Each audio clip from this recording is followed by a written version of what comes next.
নমস্কাৰ। আজি মই আন এটি কথা কবিতা পাঠ কৰিবলৈ ওলাইছোঁ। যদি আপোনালোকে শুনি ভাল পায় তেনেহ'লে মোৰ পাঠ কৰাটো সাৰ্থক হ'ব। ধন্যবাদ।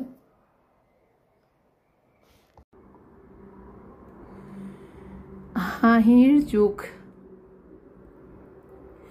আজি গোটেই দিনটো হাঁহি খিকিন্দালিৰে পাৰ হ'ল এমখা মানুহৰ লগত।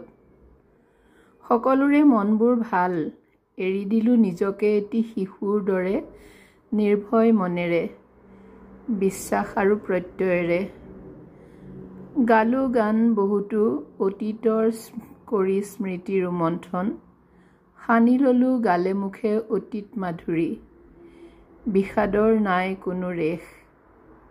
মহাসমুদ্ৰৰ বিশাল জলৰাশিৰ অতল তলিত মুকুতাৰ অন্বেষণ কৰাৰ দৰে অতীতৰূপী স্মৃতিৰ তাঁতশালখনৰ পৰা হাঁহিৰ চোলাটো বৈ কাটি উলিয়াই গাত পিন্ধি ল'লোঁ।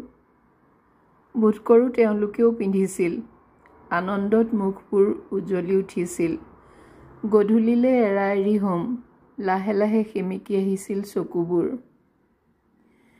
সকলো ঘূৰি যাব নিজ নিজ কৰ্মক্ষেত্ৰলৈ। মনবোৰ গধুৰ হ'ব। আহিব ধন ধান্য পদমৰ্যাদাৰ প্ৰশ্ন। সমাজত নিজৰ স্থিতি সম্পৰ্কে আমি হৈ পৰিব লাগিব সচেতন। হাঁহিৰ জোখত নিৰ্ণীত হ'ব সম্পৰ্ক।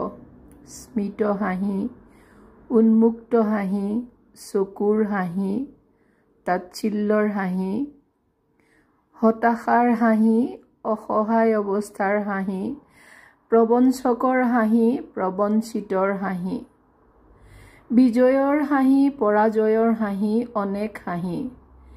চেণ্টিমিটাৰৰ জোখত হিচাপ হ'ব হাঁহিৰ। তথাপি ভাল লাগিল।